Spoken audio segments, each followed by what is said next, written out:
Hello, beautiful friends. I come here today with a powerful question for you. Has the stuff that you've been seeing on the news or hearing about from friends been shocking you, disgusting you, horrifying you? Well, that's what's been happening to me. And so today I want to talk about what I think it is that we need to do. People like you and I, people with some integrity, with some caring, with some compassion, need to do to respond. Now, we all have different ways of responding, and the way that I'm going to suggest here may not fit for you. But I do suggest that you find a way to respond that empowers you. Because when you let yourself become smaller or shrink back out of hearing about the things, the terrible, really terrible things that people that you used to admire, maybe you voted for them or supported something that they were doing, and then you find out that they were involved in really despicable acts, that can make you want to just shrink down. I know when I heard about this news story, this is the impact that it had on me at first. It was like, what? Are you kidding me? I noticed immediately my shoulders came up, my head came forward. I felt collapsed. I felt collapsed in my chest. My heart was beating faster. There was a bit of a sickening feeling in the pit of my stomach. And all of that, friends, is a sign that the decline hijacker has triggered your sympathetic nervous system. We've talked about this before.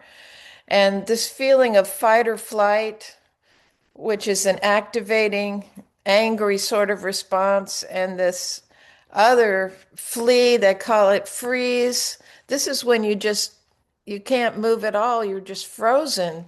These are symptoms, these are red flags that the body is waving to you saying, danger, danger, we're in danger. And when that happens, all of the body's resources go toward this fighting or fleeing or freezing, and none of it is going into repair, immune system activation. Your own feelings of protection and safety get put offline because the system is created to recognize danger and to respond effectively. So our job is not to get rid of this response mechanism. We need it. It's very important. But the way that our modern life is coming at us now, it's like in your face every day. Things are in your face, and this fear of the way that the world is going. This sense of what is this world coming to? It's going to hell in a handbasket. That kind of a reaction triggers the parts of your nervous system that are defensive rather than maintaining. So you're paying a price, friends. You know, when I'm not saying not to hear the news, you hear the news. I don't specifically watch the news, and I still hear the news. So you can't avoid it, but when you feel yourself shrinking down, going down into yourself, losing that feeling of safety for yourself and for the world, you need to notice that and respond differently. And that's what we've been working on in Youthing Secrets for a while now. But make no mistake, when you expose yourself or you get exposed, whether you tried to or not, to these things that upset you, it has a negative effect on your body and it takes its toll. The decline hijacker triggers the aging default mechanisms that cause you to age faster than you need to. So we need to learn how to be proactive. You know, I entitled this newsletter Still Standing because there's a little bit of a defiance in me about I am not going down with these people, right? I'm not. They've done wrong things and it's coming out. And that's hard for us, friends. It's hard for us to recognize that people that we once admired are really rotten in their core. And And they are, and it needs to come out. Here's the thing, I was thinking about how I could explain this. It's like when you open your refrigerator and there's a bad smell. Well, your first instinct might be, oh, I need to get a new box of baking soda and put it in my refrigerator. And you can do that. But we all know that if there is something bad in one of those back of one of those drawers or somewhere where you can't see it and it's actually in the decay process, the only way to make the refrigerator better is to get that out of there.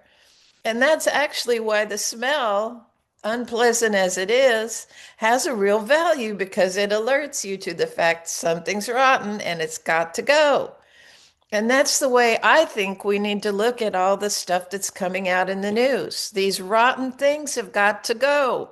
And they're not going to go when they're hiding in the dark doing their decayed, awful stuff. So while we cannot celebrate the fall of the people that we admired, we can celebrate that the rotten things are getting moved out. Because what happens when there's a vacuum and the rotten is gone? Solutions are here, friends. That's the other side of the news that doesn't get as much publicity, but it's there if you know where to look.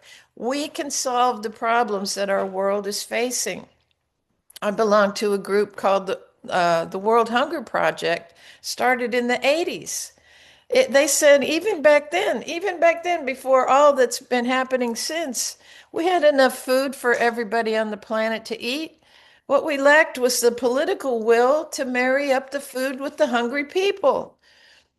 It was never a question of there's not enough food.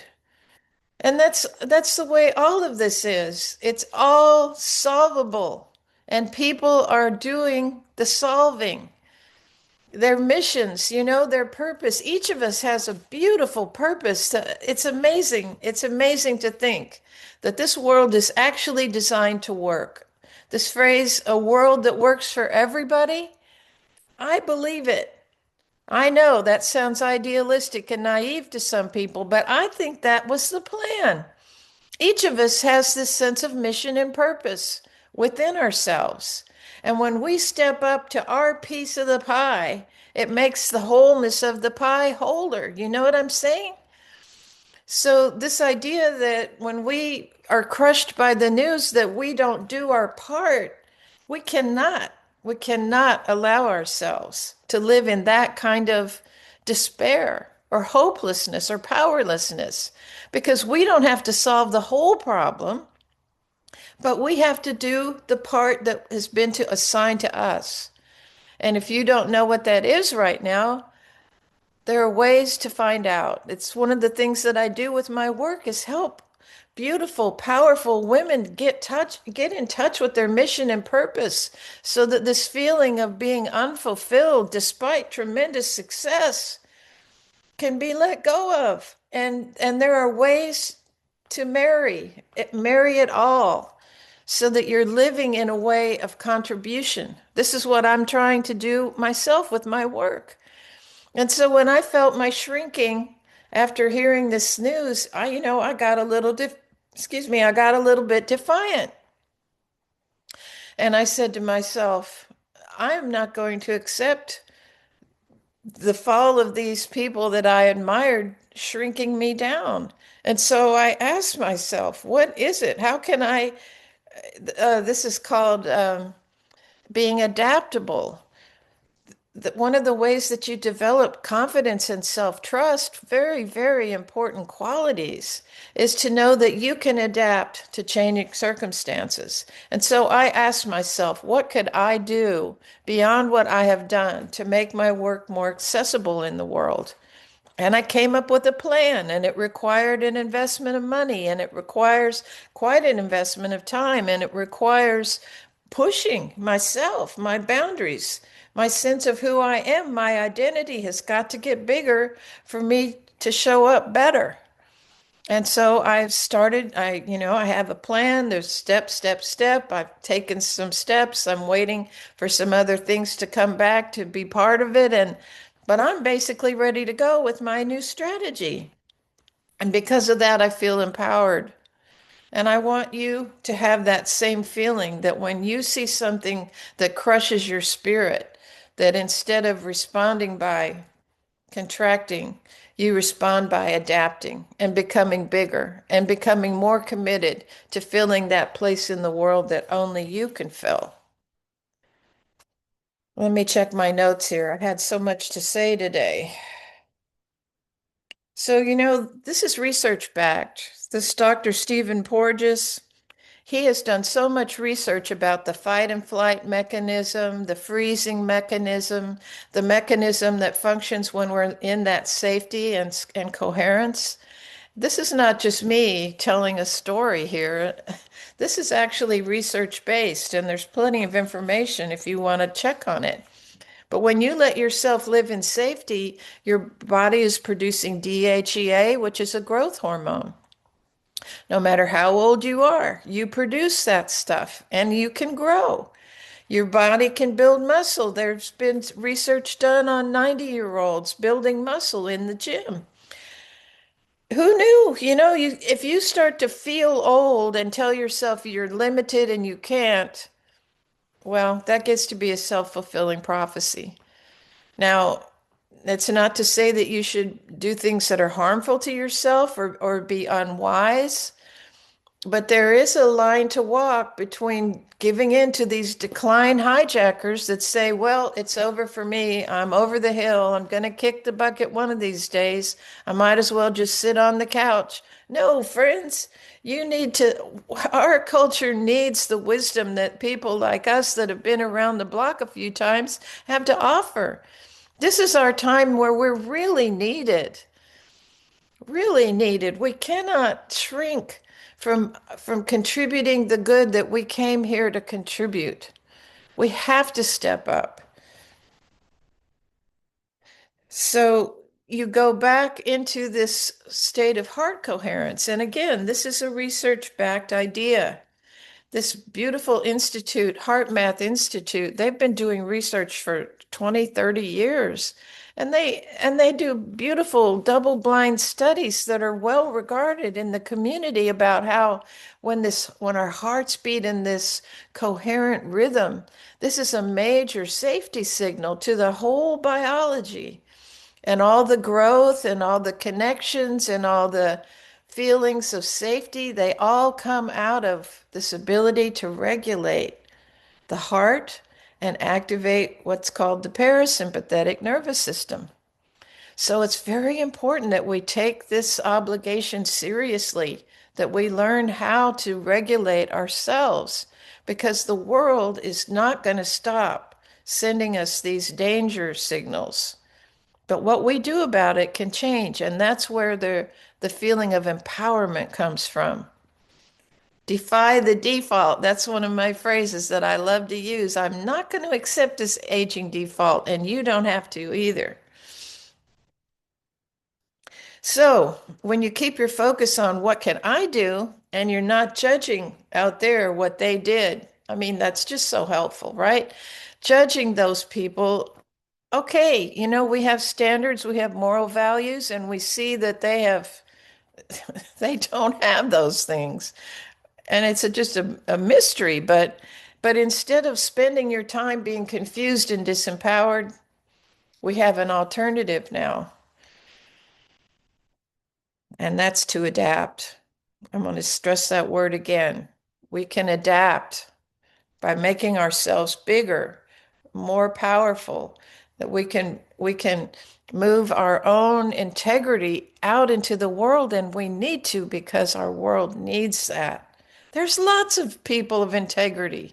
We just don't make the news. I help make the news, but I'm a person of integrity, and I know that you are too. You wouldn't be interested in what I have to say if it wasn't striking a chord with you. So I'm encouraging you to find ways to bring yourself more into the world, to make the mark that you came here to make, to allow yourself to feel expansion in the face of chaos and uncertainty rather than contraction. It's not good for you. So now we're going to do our practice. And obviously, if you're listening while you're in motion in a car or running or walking, if you have to do this later, do it later or adapt it to your situation. Be safe. But here's where I want you to start. Just first by taking a couple breaths slowly in, holding at the top of the in, slowly out, holding a bit at the bottom of the out, breathing in, holding a bit at the top, breathing out, holding a bit at the bottom. Just notice how that, you can even hear it in my voice. It's settling me down. Now, I want you to notice a time when you were shrinking recently. Remember, was it in reaction to something that happened in your family, something that happened in your community, something that happened in our country, something that happened in our world, culture? But just let yourself feel the shock of it, the horror of it, and that feeling of contraction that comes from noticing, oh no. I hear myself saying that lately. Oh no, unbelievable. What's going on?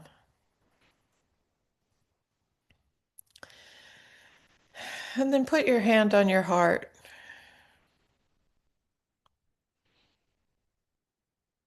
And again, just using that beautiful heart rhythm that we established, breathing in, holding at the top, breathing out, holding at the bottom, breathing in, holding at the top, breathing out, holding at the bottom. In, hold, out, hold. And now saying something like this to yourself: I choose to be part of the solution.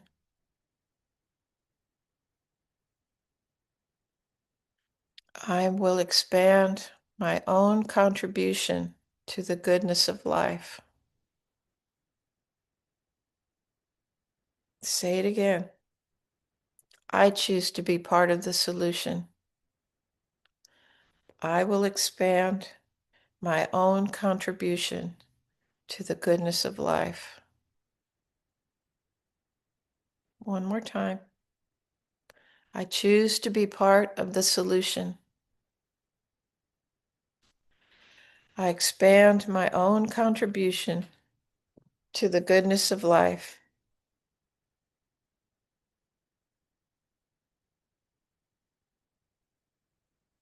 And now, from that empowered state, just let yourself imagine taking one step toward being a force for good in the world today.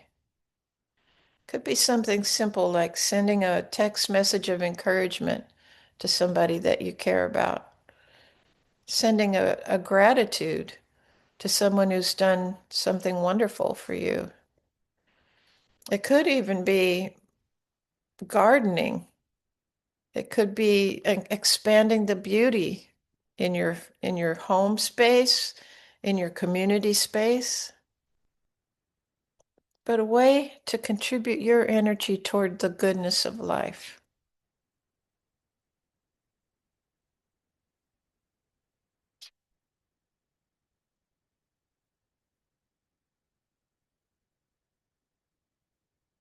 So, friends, I like to call you luminaries because you're light filled. You shine your light. We need luminaries who refuse to be defeated by the darkness that's being exposed and uncovered. The world doesn't need you to be defeated by that darkness because the light overcomes it. But you need to use your intention that way. You need to fill up your own cup first with your heart coherence work. And then out of that fullness, look and see what can I do today to be a force for good right where I am. Please comment below and tell me your thoughts about all of this. What are you going to do today? What are you grateful for? And I will be back on Thursday with more to inspire and encourage you to fan your living flame. Let your living flame grow brighter and bigger and stronger. Much love to you and tender hugs.